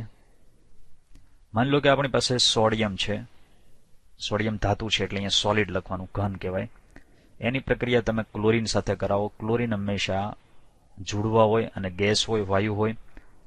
તો એમાંથી NaCl યાને કે જે આપણે ખાઈએ છીએ મીઠું, સોડિયમ ક્લોરાઇડ બને છે, અને એ પણ ઘન સ્થિતિમાં છે. પણ ક્લોરીન આ બાજુ 1 છે, અહીંયા 2 છે, એટલે આને હાફ વડે ગુણી નાખીએ. સમીકરણ અત્યારે બેલેન્સ છે. તો જ્યારે સોડિયમ ક્લોરાઇડનો અણુ બને છે, મતલબ સોડિયમ ક્લોરાઇડ મીઠું બને છે, ત્યારે 411 કિલો જૂલ એનર્જી રિલીઝ થાય છે. તો એક વસ્તુ ખાસ ધ્યાનમાં રાખજો કે આ જે ઉર્જા છે, આ ઉર્જા હંમેશા કઈ સાઈડ હોય? નિપજ સાઈડ લખેલી હોય. નિપજ સાઈડ જ્યારે લખેલી હોય ત્યારે સમજવાનું કે આપેલી પ્રક્રિયા ઉષ્માક્ષેપક છે. હવે વાત કરીશું ઉષ્માશોષક પ્રક્રિયા. ભાઈ સીધી વસ્તુ છે, નામ ઉપરથી જ ખ્યાલ આવવો જોઈએ. જેમાં ઉષ્માનું શોષણ થતું હોય એને ઉષ્માશોષક પ્રક્રિયા કહેવાય. માની લો કે આપણી પાસે કોઈ એક સંયોજન છે AB, અને એને તમે આપી રહ્યા છો ઉષ્મા, તો ઉષ્માનું શોષણ થશે. અને એમ કરોથી હવે ઉષ્મા આપો છો એક પ્રકારની ઉર્જાથી, ઉર્જાથી શું થશે કે આમની વચ્ચે અપાકર્ષણ વધશે, એટલે આ બંને વિખૂટા પડી જશે. A+B છૂટા પડી ગયા. તો આમાં આપણે શું કર્યું કે ભાઈ ઉષ્મા આપી છે, મતલબ ઉષ્માનું અહીંયા શોષણ થયું. અને ઉષ્મા છે આમાં, અથવા તો ઉર્જા છે, એ હંમેશા પ્રક્રિયક સાઈડ લખવામાં આવે છે. તો this is the point two remember. ઉષ્મા શોષક પ્રક્રિયા હોય એની અંદર ઉષ્માનું શોષણ થતું હોય એને આપણે ઉષ્મા શોષક પ્રક્રિયા કહીશું. ઉદાહરણ તરીકે જેટલી પણ આપણે રસોઈ કરીએ છીએ એ બધામાં ઉષ્મા આપવી પડે, એટલે બધી ઉષ્મા શોષક પ્રક્રિયા થાય. અને એક ઉદાહરણ આપણે લઈ લઈએ આની સાથે સાથે, જેમ કે કાર્બન ડાયોક્સાઇડ અને પાણી, આ બેવનું કોમ્બિનેશન કોણ કરે? લીલી વનસ્પતિ. કોની હાજરીમાં? તો કે સૂર્યપ્રકાશની હાજરીમાં. સીધી રીતે કહેવું હોય તો આને તમે પ્રકાશ સંશ્લેષણની ક્રિયા પણ કહી શકો છો. પ્રકાશ સંશ્લેષણની ક્રિયા. તો આ બેવના ભેગા થવાથી ગ્લુકોઝ બને છે, કહો 6 અને ઓક્સિજન ગેસ રિલીઝ થાય છે. ઓકે, તો તો આ રીતે અહીંયા ખોરાકનું નિર્માણ થાય. હવે આપણે આને બેલેન્સ કરીએ તો અહીંયા કાર્બનના 6 પરમાણુ હોવાથી આને 6 વડે ગુણવું પડશે. બીજી વાત છે કે હાઇડ્રોજનના 12 પરમાણુઓ છે એટલે આને 6 વડે ગુણવું પડશે. હવે ઓક્સિજન ગણો તો અહીંયા 12 ને 6 18 થયા. 18 માંથી 6 બાદ કરો એટલે 12 બચે એટલે આને 6 વડે ગુણવાનું. તો આની અંદર ઉષ્મા શોષક પ્રક્રિયા કઈ રીતે થઈ? તો કે સૂર્યપ્રકાશની હાજરીમાં જ આ પ્રક્રિયા થાય. એટલે આ પ્રકાશ હવે અહીંયા ઉપર લખો કે આ સાઈડ લખો ઉપરના સમીકરણની જેમ, એ બંને એકનું એક જ થશે. તો આખી પ્રક્રિયા દરમિયાન ઉર્જાની હાજરી હોવી જરૂરી છે, ઉષ્માનું શોષણ થવું જરૂરી છે, તો જ આ પ્રક્રિયા થાય છે, જેને ઉષ્મા શોષક પ્રક્રિયા કહેવાય. શ્વસનને ઉષ્માક્ષેપક પ્રક્રિયા શાથી ગણવામાં આવે છે સમજાવો. આપણે જે શ્વાસ અને ઉચ્છ્વાસ લેવાની ક્રિયા કરીએ, ઉષ્માક્ષેપક પ્રક્રિયા કઈ રીતે છે એવું પૂછેલું છે. તો પહેલી વાત તો એ કે આપણે ખોરાક ખાઈએ છીએ, રાઈટ. આ જે ખોરાક લઈએ છીએ આપણે, એ જ્યારે શરીરમાં જાય ત્યારે નાના અણુઓમાં વિભાજિત થાય, જેમ કે CHO, C6H12O6, આને ગ્લુકોઝ કહીએ છીએ આપણે, બરાબર. સાદી ભાષામાં યાદ રાખવા માટે કહો છબાછબ આપણે આવી રીતે યાદ રાખીએ છીએ. તો શરીરમાં પાણી આપણે નાખીએ છીએ, ખોરાક નાખીએ છીએ, અને પછી આપણે શ્વાસ લઈએ. શ્વાસ લઈએ અત્યારે ખાલી શ્વસનની વાત કરીશું. શ્વસન કરવું એટલે ઓક્સિજન ગ્રહણ કરવો. તો ઓક્સિજન ગેસ પણ આ ખોરાકના અણુઓ સાથે મળશે અને એને કારણે જે પ્રક્રિયા થશે એના પરિણામે કાર્બન ડાયોક્સાઇડ અણુનું નિર્માણ થશે અને પાણીનો અણુ છૂટો પડશે, બરાબર. હવે એક વસ્તુ સમજજો કે જ્યારે આપણે શ્વસન ક્રિયા કરીએ છીએ એટલે કે શ્વાસ લઈએ છીએ ત્યારે ઓક્સિજનને અંદર દાખલ કરીએ છીએ અને કાર્બન ડાયોક્સાઇડ છે એને રિલીઝ કરીએ છીએ ઉચ્છ્વાસ મારફતે. તો શ્વસનને ઉષ્માક્ષેપક પ્રક્રિયા કીધી છે. હવે થાય શું કે આપણે ખોરાક લીધો, શ્વાસ લીધો, તો શરીરમાં કાર્બન ડાયોક્સાઇડ અને પાણી તો બન્યું જ, પણ આટલું મહત્વનું નથી. સાથે સાથે શરીર માટે જરૂરી ઉર્જા બને, કારણ કે ખોરાક અને હવાથી જ આપણા શરીરને ઉર્જા મળે છે. તો આ જે ઉર્જા તમે જોઈ રહ્યા છો, આ ઉર્જા છે એ ઉત્સર્જિત થાય છે, યાને કે મુક્ત થાય છે. એટલા માટે આ પ્રક્રિયાને આપણે ઉષ્માક્ષેપક પ્રક્રિયા કહીએ છીએ, જેમાં ઉર્જા ઉત્સર્જિત થતી હોય અથવા જે નિપજ સાઈડ ઉર્જા લખેલી હોય એ. હવે આ ઉર્જા છે આપણા માટે કામની શું? તો કે શરીરની જે કંઈ દેહ ધાર્મિક ક્રિયાઓ છે, આપણું શરીર જે પણ પ્રકારની ક્રિયાઓ કરે છે એ ક્રિયામાં આ ઉપયોગી છે. અને એટલા માટે આપણે આપણા શરીરને ટકાવવા માટે ખોરાકે ખાવો પડે અને શ્વાસે લેવા પડે. આ બે ચાલુ જ રાખવું પડે, કોઈ પણ હિસાબે બંધ નહીં કરતા. ઓકે, તો એને કારણે આપણા શરીરમાં ઉર્જા આવે છે. પ્રક્રિયા કેવી થઈ? ઉષ્માક્ષેપક. પ્રશ્ન છે કે વિઘટન પ્રક્રિયાઓને સંયોગીકરણ પ્રક્રિયાઓની વિરુદ્ધની પ્રક્રિયા શા માટે કહેવાય છે? આ પ્રક્રિયાઓ માટેના સમીકરણો પણ લખો. તો શરૂઆત કરીશું આપણે પહેલા વિઘટન પ્રક્રિયાથી ને પછી આપણે સંયોગીકરણ પ્રક્રિયા લઈશું. વિઘટનની પ્રક્રિયાનું એક ઉદાહરણ લઈએ. જેમ કે આપણી પાસે એક AB કરીને અણુ છે, બરાબર. હવે એને તમે સપોઝ ઉર્જા આપો છો અને એ તૂટી જાય છે, કારણ કે ઉર્જા આપો એટલે અપાકર્ષણ આવે અને અપાકર્ષણથી એ અણુઓ છૂટા પડી જાય. તો અહીંયા તમે શું જોયું? તો જવાબ છે કે અહીંયા જોયું કે ભાઈ એક જ સંયોજન છે અથવા એક જ અણુ છે અને એમાંથી બે અણુઓ બને છે. બે કે તેથી વધારે અણુ બને એટલે આવી પ્રક્રિયાને આપણે વિઘટનની પ્રક્રિયા કહીએ છીએ. બીજી વસ્તુ કે આમાં ઉર્જાનું શોષણ થાય છે, માટે આ પ્રક્રિયા જે છે એને આપણે કહી શકીએ ઉષ્મા શોષક પ્રક્રિયા. ઉષ્મા શોષક પ્રક્રિયા પણ છે. આપણને કીધેલું છે કે એનું એક ઉદાહરણ લખો અને એના માટેનું સમીકરણ બતાવો. જેમ કે આપણી પાસે પાણી છે H2O. હવે એમાં તમે વિદ્યુત નામની ઉર્જા આપો છો અને એને કારણે પાણીનું વિભાજન થાય. આપણે એને સિમ્પલી વિદ્યુત વિભાજન કહીશું. તો H2O નું બ્રેકિંગ થાય, તૂટે છે. એક હાઇડ્રોજન અને એક ઓક્સિજન, આ બંને વાયુઓ, બંને અણુઓ છૂટા પડી જાય. પાણી જે આપણે લીધું હતું એ લિક્વિડ ફોર્મમાં હતું. હાઇડ્રોજન આપણને ગેસ મળે છે, ઓક્સિજન પણ આપણને ગેસ મળે છે, બરાબર. આ પ્રક્રિયા છે વિઘટનની થઈ, કારણ કે H2O નું વિઘટન થઈ અને છૂટા છૂટા આપણને બે અણુઓ મળ્યા. તો બેલેન્સ કરીએ તો ઓક્સિજન આ બાજુ 1 છે, અહીંયા 2 છે, એટલે આને 2 વડે ગુણો. હાઇડ્રોજન 4 થશે તો આને પણ 2 વડે ગુણવું પડશે. યાદ રાખજો મિત્રો, તમે અહીંયા કેલ્શિયમ કાર્બોનેટ પણ લઈ શકો છો. CaCO3 નું બ્રેકિંગ કરીને કેલ્શિયમ ઓક્સાઇડ અને કાર્બન ડાયોક્સાઇડ પણ લઈ શકો. અહીંયા એમોનિયા લઈને નાઇટ્રોજન અને હાઇડ્રોજન પણ લખી શકો છો. આ બધી વિઘટન પ્રક્રિયા થઈ. ચાલો, ત્યાર પછી આપણને કહેવામાં આવ્યું છે કે સંયોગીકરણ પ્રક્રિયા. સંયોગીકરણ પ્રક્રિયા એટલે આ પ્રક્રિયાથી ઉલટી, એટલે મતલબ આનાથી વિરુદ્ધ પ્રક્રિયા વિચારી લેવાની. તો આપણી પાસે A અને B આવા બે અલગ અલગ અણુઓ છે. એમાંથી AB બને છે અને ઉર્જા રિલીઝ થશે. બરાબર? તો AB છે એ બે અલગ અલગ અણુઓ છે. એ બંને જોડાઈ રહ્યા છે અને એક જ અણુ બને છે અથવા એક જ સંયોજન બને છે. તો યાદ રાખજો કે જ્યારે જુદા જુદા અણુઓ ભેગા થઈને એક જ અણુ બને તો આવી પ્રક્રિયાને આપણે કેવી પ્રક્રિયા કહીએ છીએ? સંયોગીકરણની પ્રક્રિયા. આની અંદર શું છે? ઉર્જા ઉત્સર્જિત થઈ રહી છે. બરાબર? તો એવા સંજોગોમાં આને આપણે ઉષ્માક્ષેપક પ્રક્રિયા કહીશું. આ ઉષ્માક્ષેપક પ્રક્રિયા છે. એનું ઉદાહરણ દાબી દઈએ આપણે. તો ઉદાહરણની અંદર બિલકુલ આનાથી ઉલટું વિચારો કે ભાઈ 2 મોલ હાઇડ્રોજન લઈ લો ગેસ ફોર્મમાં, 1 મોલ ઓક્સિજન લઈ લો એટલે કે ડાયઓક્સિજન, પ્રક્રિયા કરાવો, 2 મોલ પાણી બને છે અને સાથે સાથે અહીંયા ઉર્જા રિલીઝ થાય છે. તો સરવાળે તમે જોશો કે ઉપરની પ્રક્રિયા ફેરવી નાખો, ઉપરની પ્રક્રિયા વિઘટનની પ્રક્રિયા, તેને ફેરવી નાખો એટલે સંયોગીકરણની પ્રક્રિયા થઈ જાય.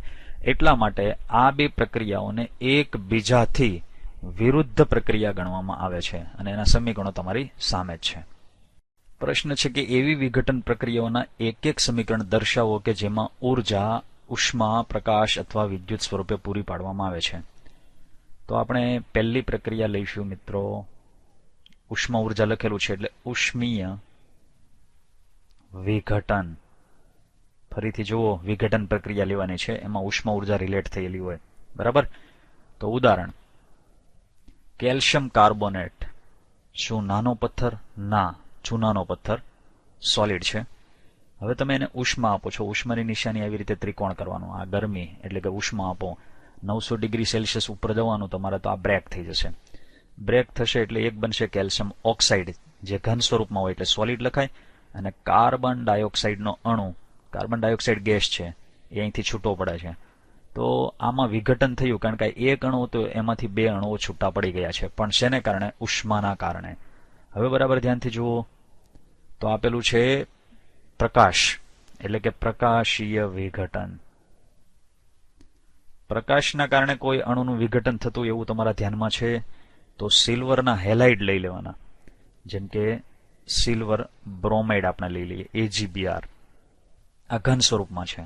એના ઉપર સૂર્યપ્રકાશ પડે. સૂર્યપ્રકાશને hν તરીકે લખવામાં આવે છે. મિત્રો તમે સાયન્સ રાખશો તો આગળ સૂર્યપ્રકાશ માટે આવી સંજ્ઞા લખવામાં આવે છે hν. બરાબર? h પ્લાન્ક અચળાંક છે અને ν છે એ આવૃત્તિ છે. આ પ્રકાશની નિશાની છે. જ્યારે સિલ્વર બ્રોમાઇડ ઉપર પ્રકાશ પડે છે ત્યારે સિલ્વર યાને કે ધાતુ છૂટી પડે છે. આપણે અહીંયા સોલિડ લખી નાખીએ. અને બ્રોમિન, હવે બ્રોમિન ક્યારેય સિંગલ ન હોય, હંમેશા ડબલ હોય. હેલોજન બધા ડબલ જ રાખવાના તમારે. તો બ્રોમિન Br2 સ્વરૂપે છૂટો પડે છે. આ ગેસ છે. તો સમીકરણ બેલેન્સ કરવું પડશે કારણ કે અહીંયા બ્રોમિનના 2 પરમાણુ છે એટલે આને 2 વડે ગુણી નાખો. તો અહીંયા પણ આને 2 વડે ગુણવું પડશે. તો આમાં પણ એક અણુ હતો, એને બ્રેક કરીને આપણે 2 અણુઓમાં રૂપાંતરિત કર્યું છે એટલે વિઘટન તો કહેવાય જ, પણ આમાં પ્રકાશનો ઉપયોગ કર્યો એટલે આને પ્રકાશીય વિઘટન કહેવામાં આવે છે. ત્યાર પછી છે આપણી પાસે વિદ્યુતીય વિઘટન. વિદ્યુતીય વિઘટન, ભાઈ સીધી વસ્તુ છે કે આમાં વીજળીનો ઉપયોગ કરવાનો થશે. તો આપણે હમણાં થોડીક વાર પહેલા એક સમીકરણ લીધું હતું જેમાં પાણી છે એનું વિદ્યુત વિભાજન કરાવેલું હતું કાર્બનના 2 ધ્રુવ હોય એની મદદથી. તો અહીંયા વિદ્યુતીય વિભાજન સીધું આપણે આમ જ લખી નાખીએ. તો એક તો હાઇડ્રોજન છૂટો પડે છે, એક ઓક્સિજન છૂટો પડે. આ બંને ગેસ હોય છે. સમીકરણને બેલેન્સ કરવું હોય તો આને 2 વડે ને આને પણ 2 વડે ગુણો એટલે સમીકરણ બેલેન્સ થઈ ચૂક્યું છે. આ સિવાય તમને કદાચ ખ્યાલ હોય તો એલ્યુમિના, Al2O3, આ એલ્યુમિના છે. અને એને માની લો કે એકવીએસ ફોર્મમાં લઈ અને એને પણ આપણે વીજળી આપીએ, વિદ્યુતીય વિભાજન કરીએ તો એલ્યુમિનિયમ અને ઓક્સિજન બંને છૂટા પડી જાય. એલ્યુમિનિયમ ધાતુ છે, સોલિડ લખી નાખો. ઓક્સિજન ગેસ છે, એને અલગ લખી નાખો. તો મેઇન વસ્તુ છે કે અહીંયા ઓક્સિજન 2 છે ને અહીંયા 3 છે એટલે આને ફરજિયાત 2 વડે ગુણો તો 6 થઈ જશે અને 3 વડે ગુણો તો 6 થઈ જશે. એમ કરવાથી એલ્યુમિનિયમની બાજી છે એ તમે જોઈ શકો છો બગડી ગઈ છે. એલ્યુમિનિયમ અહીંયા 4 છે તો આને 4 વડે ગુણવા પડશે. તો આ વિદ્યુતીય વિઘટન થયું જેની અંદર અણુ તો એક જ હતો પણ આપણે વીજળી આપી અને એના 2 અથવા 2 થી વધારે ટુકડા કર્યા છે. અહીંયા 2 જ ટુકડા કર્યા છે પણ જેની અંદર એક અણુના 2 થી વધારે ટુકડા થતા હોય એને વિઘટન પ્રક્રિયા કહેવાય. તો ત્રણે ત્રણ અનુક્રમે ઉષ્મીય વિઘટન, પ્રકાશીય વિઘટન અને વિદ્યુતીય વિઘટનના એક્ઝામ્પલ થયા. પ્રશ્ન છે કે વિસ્થાપન પ્રક્રિયા અને દ્વિવિસ્થાપન પ્રક્રિયા વચ્ચે શું તફાવત છે? આ પ્રક્રિયાઓ માટેના સમીકરણો લખો. તો શરૂઆત કરીશું આપણે પહેલા વિસ્થાપન પ્રક્રિયાથી. પહેલા આને સમજીએ મિત્રો, વિસ્થાપન પ્રક્રિયા કોને કહેવાય? માની લો કે આપણી પાસે એક સંયોજન છે AB, એમાં A અને B અલગ અલગ તત્વો છે, બરાબર. બીજા અર્થમાં એ આયનો છે, એક પોઝિટિવ આયન એક નેગેટિવ આયન. હવે એક C છે, એક બીજો એક અણુ છે. આ બેની વાત કરીએ તો એવું તમે થોડુંક વિચારી શકો કે અહીંયા જે A દેખાય છે એ ઓછી સક્રિય ધાતુ છે. માની લો થોડીક વાર માટે ધાતુ છે તો એ ઓછી સક્રિય છે, અને C જે દેખાય છે એ વધુ સક્રિય છે એવું થોડી વાર માટે સ્વીકારી લ્યો, બરાબર. હવે આ બેવની આપણે પ્રક્રિયા કરાવીએ તો થશે શું કે વધુ સક્રિય હોય એ ઓછી સક્રિયને રિપ્લેસ કરશે. તો C છે એ એની જગ્યાએ આવી જશે, મતલબ CB પ્રકારનું સંયોજન બનશે અને એ અહીંથી છૂટો પડીને આ બાજુ આવતો રહેશે. આને આપણે વિસ્થાપન પ્રક્રિયા કહીએ છીએ. મતલબ ખાલી આપણે આ બાજુ એક આખું સંયોજન હોય છે અને આ બાજુ એક સિંગલ તત્વ હોય છે એનું જ વિચારવાનું, તો એને આપણે વિસ્થાપન પ્રક્રિયા તરીકે લઈ શકીએ છીએ. તો આની અંદર તમે જોઈ શકો છો કે CB કરીને જે બન્યું છે એ નવું સંયોજન બન્યું છે, નવું સંયોજન બન્યું, અને નવું સંયોજન ફક્ત એક જ બન્યું છે. આ સંયોજન નથી, આ એક તત્વ છે. ઉદાહરણ તરીકે તમને એક્ઝામ્પલની મદદથી વધારે ખ્યાલ આવશે કે જેમ કે કોપર સલ્ફેટ તમે લ્યો તો એની અંદર A તરીકે તમે Cu લઈ શકો અને B તરીકે સલ્ફેટ લઈ શકો છો, બરાબર. આ એનું દ્રાવણ છે એમ સમજો. હવે તમે ઝીંક ધાતુનો ટુકડો એની અંદર નાખો છો તો પરિણામે શું થાય કે કોપર છે એ ઓછી સક્રિય ધાતુ છે, જ્યારે ઝીંક છે એ વધુ સક્રિય ધાતુ છે. તો ઝીંક છે એ શું કરે, કોપરને રિપ્લેસ કરીને પોતે એના સ્થાને આવી જાય છે, મતલબ અહીંથી અહીંયા આવશે અને આ કોપર અહીંથી છૂટું પડી જશે. તો પ્રક્રિયા ઓલ ઓવર આપણે આવું લખી શકીએ ZnSO4 અને એને તમે એકવીએસ ફોર્મમાં લખી શકો છો. છૂટું પડેલી કોપર છે એને સોલિડ સ્વરૂપે લખો. તો આ વિસ્થાપન પ્રક્રિયા થઈ. આમાં એક જ વસ્તુ છે કે અહીંયા નવું સંયોજન આપણને એક જ મળ્યું છે, બરાબર. હવે દ્વિવિસ્થાપનની અંદર આવા નવા સંયોજન 2 મળશે, એટલા માટે આપણે લખેલું હતું. તો હવે શરૂ કરીશું આપણે દ્વિવિસ્થાપન પ્રક્રિયા. દ્વિવિસ્થાપન પ્રક્રિયામાં 2 વિસ્થાપન થશે. હવે માની લો કે આપણી પાસે એક છે AB અને બીજું છે CD. આની પ્રક્રિયા થાય છે. આમાં બરાબર સમજો કે આ જે B દેખાય છે એને આવડા D છે એ રિપ્લેસ કરે છે. તો B ક્યાં જશે? D ને રિપ્લેસ કરીને આવશે. બંને સામસામા એકબીજાને વિસ્થાપિત કરે છે. તો પરિણામે હવે સંયોજન કેવું બનશે? B ને તમે હટાવી દો તો કોણ ત્યાં આવશે? D. એટલે તમારે લખવાનું છે AD પ્લસ C ત્યાંનો ત્યાં જ છે પણ એની જગ્યાએ કોણ આવ્યો? B આવ્યો, એટલે CB, રાઈટ. તો અહીંયા પહેલા તમે જ્યારે જોયું હતું ત્યારે કેટલા સંયોજન હતા? જવાબ છે કે 2 સંયોજનો હતા. જ્યારે આગળની પ્રક્રિયામાં એક જ સંયોજન હતું, કોપર સલ્ફેટ. આ સંયોજન છે અને આ તત્વ છે. આમાં 2 અલગ અલગ સંયોજનો છે. અને ત્યાર પછી નવા સંયોજનો જે બન્યા એની સંખ્યા કેટલી છે? 2 છે, બરાબર. ઉપરના ભાગમાં નવું સંયોજન એક જ હતું, આ CB. અહીંયા 2 નવા સંયોજનો બન્યા. જેમાં એક જ નવું સંયોજન બનતું હોય એ ખાલી વિસ્થાપન પ્રક્રિયા કહેવાય. 2 નવા સંયોજનો બને તો એને દ્વિવિસ્થાપન પ્રક્રિયા તમે કહી શકો છો. એક્ઝામ્પલથી સમજો તો વધારે સારી વાત. સોડિયમ સલ્ફેટ છે, માની લો કે Na2SO4. આ જલીય ફોર્મમાં છે. હવે એની પ્રક્રિયા આપણે BaCl2 સાથે કરાવીએ. યાદ રાખજો મિત્રો, 2 સંયોજન લેવાના છે. સોડિયમ સલ્ફેટ પણ સંયોજન છે, બેરિયમ ક્લોરાઇડ પણ સંયોજન છે. અને એમાં આપણે કરવાનું છે શું? તો કે આ ક્લોરીન જે દેખાય છે એને સલ્ફેટના સ્થાને અને સલ્ફેટ છે એને ક્લોરીનના સ્થાને બેસાડી દેવાનો. તો સોડિયમ સાથે કોણ આવશે? ક્લોરીન આવશે, એટલે NaCl. બટ Na2Cl2 નહીં લખતા, સોડિયમ ક્લોરાઇડ. સોડિયમ 1 ઇલેક્ટ્રોન આપે, ક્લોરીન 1 ઇલેક્ટ્રોન મેળવે. હવે અહીંયા સોડિયમ 2 છે અને અહીંયા ક્લોરીન 2 છે, એટલે આગળ 2 લખો. પ્લસ બેરિયમ ત્યાંનો ત્યાં જ છે અને એની સાથે કોણ જોડાયું છે? સલ્ફેટ. બેરિયમ 2 ઇલેક્ટ્રોન આપે છે, સલ્ફેટ 2 ઇલેક્ટ્રોન મેળવે છે, એટલે એમને એમ લખી શકો બીજી એક વાત ખાસ કે સોડિયમ ક્લોરાઇડ છે એ પાણીમાં ઓગળી જાય એટલે એક્વિયસ તમે લખી શકો, અને બેરિયમ સલ્ફેટ છે અદ્રાવ્ય રહે છે એટલે સોલિડ લખો. આને તમે અવક્ષેપણ પણ કહી શકો છો, પણ ટૂંકમાં નવા બે સંયોજનો બન્યા એટલે આને દ્વિવિસ્થાપન પ્રક્રિયા કહેવાય. પ્રશ્ન છે કે સિલ્વરના શુદ્ધિકરણમાં કોપર ધાતુ દ્વારા સિલ્વર નાઇટ્રેટના દ્રાવણમાંથી, આ સિલ્વર નાઇટ્રેટનું દ્રાવણ છે, અને કોપર ધાતુ દ્વારા સિલ્વરની પ્રાપ્તિ કરવામાં આવે છે, વિસ્થાપન પ્રક્રિયા મારફતે થાય છે, અને એ પ્રક્રિયા આપણે લખવાનું છે, સમજૂતી પણ આપવાની છે. જુઓ, સિલ્વર નાઇટ્રેટ માટે આપણે શું લખવાનું થાય? AgNO3. અને સિલ્વર નાઇટ્રેટ કહેવાય. દ્રાવણ લખેલું છે એટલે અહીંયા બાજુમાં એક્વિયસ લખી નાખવાનું. ઓકે, પ્લસ કોણ લખેલું છે? કોપર ધાતુ, એની સાથે પ્રક્રિયા કરવાનું. કોપર ધાતુ લખેલું એટલે અહીંયા સોલિડ લખો. ધાતુ છે એ ઘન સ્થિતિમાં હોય. હવે અહીંયા એક સંયોજન છે અને સામે એક તત્વ છે. સિલ્વર કરતા કોપર વધારે સક્રિય છે. આવા સંજોગોમાં થશે શું? તો કે આ કોપર જે તમે જોઈ રહ્યા છો એ સિલ્વરને ધક્કો મારશે, એટલે સિલ્વર અહીંથી નીકળી જશે, કોપર ત્યાં ગોઠવાઈ જશે. તો સૂત્ર કંઈક આવું બનશે: copper nitrate. Copper 2 electron donate કરશે, માટે આપણે 2 નાઇટ્રેટની જરૂર પડશે, અને એ એક્વિયસ જ રહેશે. છૂટું પડેલું સિલ્વર આપણે સાઈડમાં લખવાનું થશે. બીજી એક વસ્તુ કે નાઇટ્રેટ અહીંયા 2 આયનો છે, અહીંયા એક જ છે, એટલે આને 2 વડે ગુણો તો અહીંયા સિલ્વરના 2 પરમાણુઓ થશે. હવે એક બીજી ખાસ વાત, સિલ્વર અહીંથી છૂટું તો પડ્યું પણ એ ધાતુના ફોર્મમાં તો છે જ. આપણને કીધેલું છે કે આ પ્રક્રિયા વિસ્થાપન પ્રક્રિયા છે, એવું સમજાવો. ભાઈ સીધી વસ્તુ છે કે અહીંયા એક સંયોજન હતું, અહીંયા એક બીજું સંયોજન બન્યું, તો નવું સંયોજન આપણી સામે જે આવ્યું છે એ 1 છે.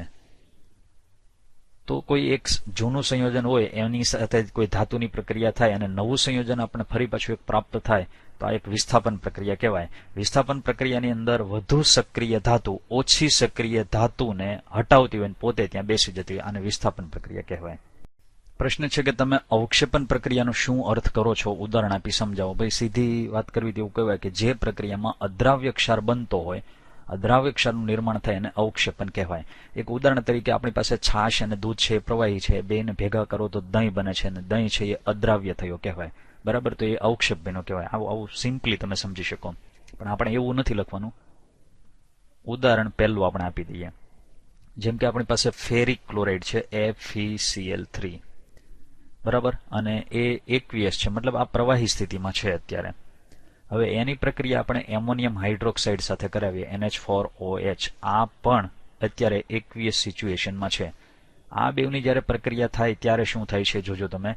તો અહીંયા NH4 પ્લસ છે એની સાથે આ Cl માઇનસ લાગશે, અને આ OH છે Fe ની સાથે લાગશે.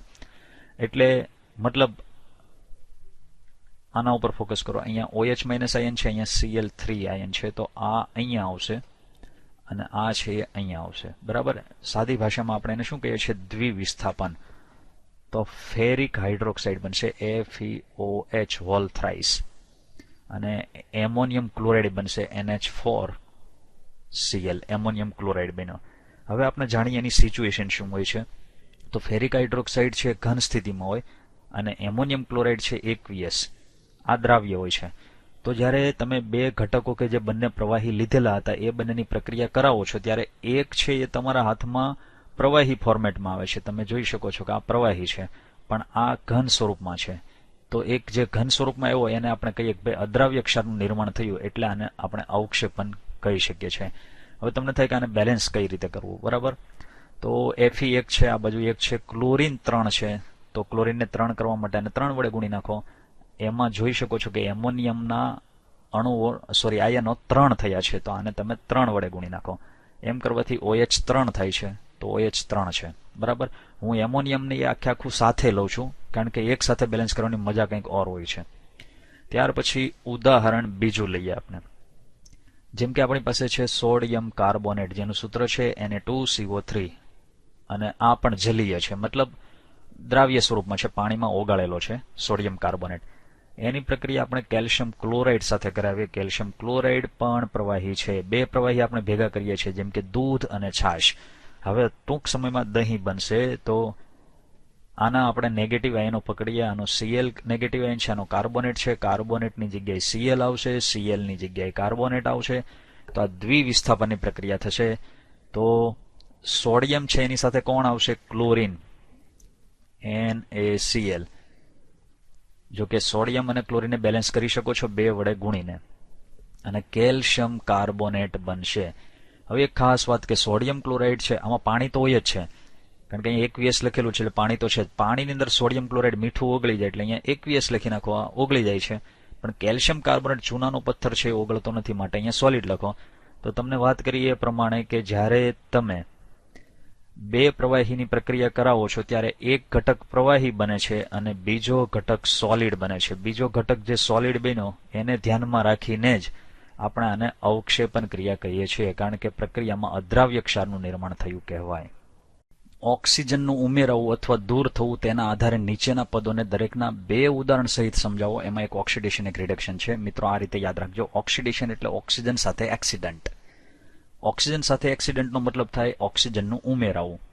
જે પ્રક્રિયાની અંદર ઓક્સિજન ઉમેરાતો હોય એને ઓક્સિડેશન નામ આપવાનું છે. અને રિડક્શન એટલે ઓક્સિજનની વિદાય, મતલબ ઓક્સિજન દૂર થતો હોય તો એને રિડક્શન કહેવાનું છે. ચાલો સૌથી પહેલા આપણે ઓક્સિડેશન વાળી પ્રક્રિયાનું ઉદાહરણ લઈએ. જેમ કે આપણી પાસે પહેલું ઉદાહરણ કોપર ધાતુ છે. હું અહીંયા સોલિડ લખું છું, થોડીક વાર રહેવા દઈએ, આપણે ભૌતિક અવસ્થા સાથે કોઈ લેના દેના નથી. તો કોપર સાથે તમે ઓક્સિજનની પ્રક્રિયા કરાવો છો અને CuO કોપરનો ઓક્સાઇડ બન્યો. આ જ રીતે તમે અહીંયા સલ્ફર લઈ ડાયોક્સિજન સાથે પ્રક્રિયા કરી સલ્ફર ડાયોક્સાઇડ બનાવી શકો. મેગ્નેશિયમ લઈને મેગ્નેશિયમ ઓક્સાઇડ બનાવી શકો. હવે અહીંયા તમે ફોકસ કરશો તો તમને ખ્યાલ આવશે કે કોપર છે એ અહીંયા એકલી ધાતુ છે. કઈ સાઈડ? પ્રક્રિયક સાઈડ. પણ જેવા તમે નિપજ સાઈડ આવો છો એટલે કોપર સાથે કોણ છે? સાથે હવે ઓક્સિજન છે. મતલબ સીધી વાત કરવી તો કરી શકાય કે ઓક્સિજન એમાં ઉમેરાઈ ચૂક્યો છે. તો આવા સંજોગોમાં કોપર છે એનું ઓક્સિડેશન થયું કહેવાય. તો આપણે બતાવી શકીએ કે ભાઈ અહીંથી તમે આ સાઈડ આવો છો તો આમાં ઓક્સિડેશનની ક્રિયા થઈ. કોપરનું ઓક્સિડેશન થયું. યાદ રાખજો, ડાયઓક્સિજનનું ઓક્સિડેશન નથી થયું, માત્ર કોપરનું ઓક્સિડેશન થયું. કોપર ઓક્સાઇડ બન્યો છે. બરાબર. બેલેન્સ કરવા માટે તમે આને હાફ વડે ગુણી શકો છો. બીજું એક ઉદાહરણ લઈએ. સપોઝ આપણી પાસે હાઇડ્રોજન છે, એની પ્રક્રિયા તમે ઓક્સિજન સાથે અથવા તો કાર્બન ડાયોક્સાઇડ સાથે કરાવો છો. જરાક પ્રક્રિયા પલટાવીએ તો હાઇડ્રોજનને ઓક્સિજન મળે છે, મતલબ H2O બને છે અને CO બને છે. હવે આપણે શું કરવાનું? જોજો તમે, અહીંયા હાઇડ્રોજન છે, બરાબર છે. તો હાઇડ્રોજન માત્ર ને માત્ર હાઇડ્રોજન છે, એની સાથે બીજું કોઈ નથી, એટલે હાઇડ્રોજનના પરમાણુઓ એકલા છે. પણ અહીંયા એની સાથે ઓક્સિજન ભેળ્યો છે એટલે હાઇડ્રોજન સાથે અત્યારે કોણ છે? તો કે ઓક્સિજન છે. તો આ પ્રક્રિયા દરમિયાન હાઇડ્રોજન શરૂઆતમાં એકલો હતો, એની સાથે ઓક્સિજન ભેળ્યો એટલે અહીંયા H2 નું ઓક્સિડેશન થયું. તો H2 થી H2O તમે આવો એટલે H2 નું ઓક્સિડેશન થયું કહેવાય. બરાબર. અને સમીકરણ ઓલરેડી બેલેન્સમાં છે. રિડક્શનની અંદર તમારે શું ધ્યાન રાખવાનું? ઓક્સિજનની વિદાય કરાવવાની છે. દાખલા તરીકે આપણે પહેલું એક્ઝામ્પલ પાડીએ તો CuO કોપરનો ઓક્સાઇડ છે અને એની પ્રક્રિયા સપોઝ હાઇડ્રોજન સાથે કરાવીએ, ગરમી આપીએ, કોપર એકલો થઈ જાય છે અને H2O બને છે. ભાઈ હાઇડ્રોજન ને ઓક્સિજન સાથે પારાવાર આકર્ષણ છે એ હંમેશા પ્રક્રિયામાં પાણી બનાવશે. હવે અહીંયા તમે કોપર ઓક્સાઇડ ઉપર ફોકસ કરો તો તમને દેખાતું હશે કે કોપર સાથે કોણ છે? ઓક્સિજન. સાથે કોણ છે? ઓક્સિજન. કોની સાથે? કોપર સાથે. નિપજ સાઈડ આવ્યા તો કોપર સાથે કોણ છે? કોઈ નથી. તો ઓક્સિજને શું કર્યું? વિદાય લીધી. ઓક્સિજન જતો રહ્યો છે. તો હવે કોપર થઈ ગયો છે એકલો. તો જેની અંદર સાથે ઓક્સિજન હોય ને પછી પોતે એકલો થઈ જાય, આવી પ્રક્રિયાને આપણે રિડક્શન કહીએ છીએ. તો CuO માંથી Cu બનવું, આ પ્રક્રિયા છે એને તમે રિડક્શન કહી શકો છો. Example number 2. માની લો કે આપણી પાસે ZnO છે, એની પ્રક્રિયા કોક કાર્બન સાથે કરાવીએ, બરાબર. આમાં પણ થોડીક ઉષ્મા આપીએ તો ઝીંક એકલો થઈ જશે અને CO બની જશે. હવે તમે ઝીંક ઓક્સાઇડની અંદર ફોકસ કરશો તો તમને ખ્યાલ આવશે કે ઝીંક સાથે ઓક્સિજન છે, સાથે ઓક્સિજન, બરાબર. અહીંયા જરા કોપર સાથે છે એમ સમજજો, બરાબર. કાઢી નાખીએ. અને અહીંયા ઝીંક છે એ એકલો થયો. એનો મતલબ એક સમયે ઝીંક સાથે કોણ હતો? ઓક્સિજન. પછી શું થયું કે ઓક્સિજને વિદાય લીધી, ઝીંક બિચારો એકલો થઈ ગયો. તો જેમાં ઓક્સિજનની વિદાય થતી હોય, ઓક્સિજન દૂર થતો હોય, એને આપણે રિડક્શન પ્રક્રિયા કહીએ છીએ. તો ZnO માંથી Zn બનવું એને આપણે રિડક્શન કહીશું. એક ચળકતા કથ્થઈ રંગના તત્વ X ને હવામાં ગરમ કરતા તે કાળા રંગનું બને છે. તત્વ X તેમજ તેમાંથી બનતા કાળા રંગના સંયોજનનું નામ આપો. પહેલી વાત તો એ કે કથ્થઈ રંગનું તત્વ X છે, એને ક્યાં ગરમ કરવાનું છે? હવામાં. અને છેલ્લે એ કાળા રંગનું બને છે. બરાબર, આ ત્રણ વસ્તુને આપણે ધ્યાનમાં રાખવાનું. બીજું કે મિત્રો, આની અંદર તમારે સાયન્સના રીડિંગ, એક્સપેરિમેન્ટ બધું કરેલું હોવું જરૂરી છે, ત્યારે આવી પ્રક્રિયાને તમે સોલ્વ કરી શકો. હવામાં ગરમ કરો એટલે ડાયઓક્સિજન સાથે પ્રક્રિયા થાય છે, અને કથ્થઈ રંગનું તત્વ, ચળકતું કથ્થઈ રંગનું તત્વ એટલે બીજું કોઈ નહીં, ખુદ કોપર છે. કોપર એટલે કે તાંબુ. તાંબુ છે એ કથ્થઈ રંગનું હોય છે. બરાબર. આપણે ઘણી વખત તાંબાને તામ્રવર્ણી પણ કહીએ છીએ. હવે એની પ્રક્રિયા ઓક્સિજન સાથે હવામાં થાય છે, તો એની પ્રક્રિયાથી CuO બને છે, કોપર ઓક્સાઇડ બને છે. તમે આને હાફ વડે ગુણી શકો છો. તો આ કોપર ઓક્સાઇડ જે બન્યો છે એ કાળા રંગનો પદાર્થ છે. That's all. હવે આપણને અહીંયા પૂછ્યું છે કે કાળા રંગના સંયોજનનું નામ આપો, તો તમારે નામ આપવાનું છે કે કોપર ઓક્સાઇડ. બરાબર. અને શરૂઆતમાં જે કથ્થઈ રંગનું તત્વ હતું એ કોપર હતું. લોખંડની વસ્તુઓ પર આપણે રંગ શા માટે લગાવીએ છીએ, આવો પ્રશ્ન પૂછ્યો છે. તો તમે જાણતા હશો કે ચોમાસામાં ખાસ કરીને ભેજવાળું જ્યારે વાતાવરણ હોય ત્યારે લોખંડ પર કાટ લાગવાની પ્રક્રિયા શરૂ થાય છે. તો જાણીએ કે ભાઈ આ જે કાટ લાગે છે કઈ રીતે લાગે છે, એને પહેલા સમજીએ આપણે. તો લોખંડ છે એની સંજ્ઞા છે Fe. હવે વાતાવરણમાં લોખંડ જ્યારે તમે રાખો એટલે લોખંડ ઓક્સિજનના સંપર્કમાં આવે. સાથે સાથે ચોમાસું હોય એટલે પાણીના અણુઓ પણ એના સંપર્કમાં આવે. તો આ ઓક્સિજન અને H2O જે તમે જોઈ રહ્યા છો એની સાથે લોખંડની એક પ્રકારની પ્રક્રિયા શરૂ થાય, અને એને પરિણામે લોખંડ ઉપર કાટ લાગવાનું શરૂ થાય છે. સાદી ભાષામાં આપણે એને ક્ષારણ પણ કહીએ છીએ, અથવા તો કાટ લાગવું એવું કહીએ. જો કે આ પ્રક્રિયા છે એ લાંબા સમયે થતી હોય છે, તાત્કાલિક થઈ નથી જતી, થોડોક સમય લે છે. અને ત્યાર પછી આની પ્રક્રિયાથી આપણને જે સંયોજન પ્રાપ્ત થાય એ Fe2O3 અને 2 ટાઈમ્સ લેવાનું છે, અને અહીંયા XH2O લખવાનું છે. તો આ જે સૂત્ર તમે જોઈ રહ્યા છો, બસ આને જ કાટ કહેવામાં આવે છે. આ કાટ લાગેલો છે. બરાબર. બીજું કે આ કાટ છે એનો રંગ છે લાલ કથ્થઈ જેવો, એટલે લાલ કથ્થઈ રંગનો પદાર્થ બને છે. કાટ લાગે છે અને લોખંડની સપાટી ઉપરથી નીકળવા લાગે છે. એને કારણે લોખંડ છે ધીમે ધીમે ખવાતું જાય, ઓછું ઓછું થતું જાય. આપણે એને ક્ષારણ કહીએ છીએ. બીજું કે આને કઈ રીતે વાંચવામાં આવે છે, તો અહીંયા જે H2O તમે જોઈ રહ્યા છો એને હાઇડ્રેટેડ કહેવામાં આવે છે. હાઇડ્રેટેડ. પછી આને આયર્ન ઓક્સાઇડ કહેવામાં આવે છે. Iron oxide. હવે જોજો, રેડોક્સની અંદર બીજું એક જાણવા લાયક છે કે ઓક્સિજન છે એ 2 ઇલેક્ટ્રોન મેળવે, એટલે ટોટલી 3 ઓક્સિજન થઈને 6 ઇલેક્ટ્રોન મેળવે. અહીંયા Fe2 છે એટલે એનો મતલબ એવો થયો કે 3 ઇલેક્ટ્રોન ડોનેટ કરતા હોય તો આ 6 આપે ને આ 6 મેળવે. રાઈટ છે. તો એવા સંજોગોમાં આયર્નની બાજુમાં તમારે રોમનમાં 3 લખવું પડે. એનો મતલબ થાય કે Fe છે એ 3 ઇલેક્ટ્રોન ડોનેટ કરે છે. તો આખા સંયોજનને આપણે હાઇડ્રેટેડ આયર્ન 3 ઓક્સાઇડ આવી રીતે વાંચી શકીએ છીએ. આ વસ્તુ બને છે.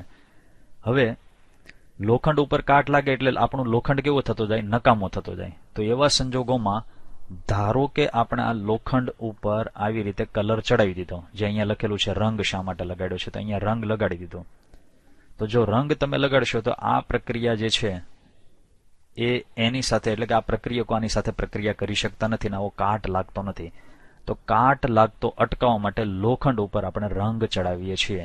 જો રંગ ઉખડી જાય તો જ આ પ્રક્રિયા શરૂ થાય છે. અને ખાસ ધ્યાનમાં રાખજો કે ચોમાસામાં કાટ લાગવાની પ્રક્રિયા વધારે થઈ જાય, કારણ કે ચોમાસામાં ભેજનું પ્રમાણ વધારે હોય છે.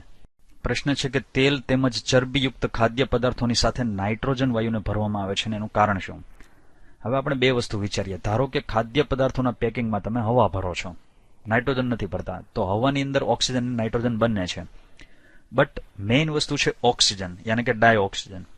હવે જેની અંદર તમે ઓક્સિજન ભર્યો હોય તો એ ઓક્સિજન જે છે એના કારણે ખાદ્ય પદાર્થોમાં તેલ અને ચરબી છે એનું ઓક્સિડેશન શરૂ થાય. પોઈન્ટ બરાબર ધ્યાનમાં રાખજો. ઓક્સિડેશન થવું એટલે ઓક્સિજન સાથે એક્સિડન્ટ થવું એટલે ઓક્સિડેશન શરૂ થયું.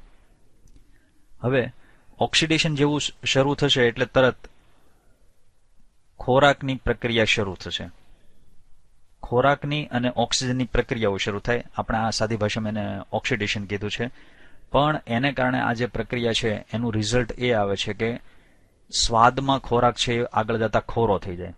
અને ગંધની વાત કરીએ તો ખોરાક ધીમે ધીમે કરતા ગંધાઈ જાય છે. બરાબર. તો આ છે કહાનીનો ટર્નિંગ પોઈન્ટ, ખોરો થઈ જવો અને ગંધાઈ જવું. બરાબર. શું કામ? ઓક્સિજનના કારણે.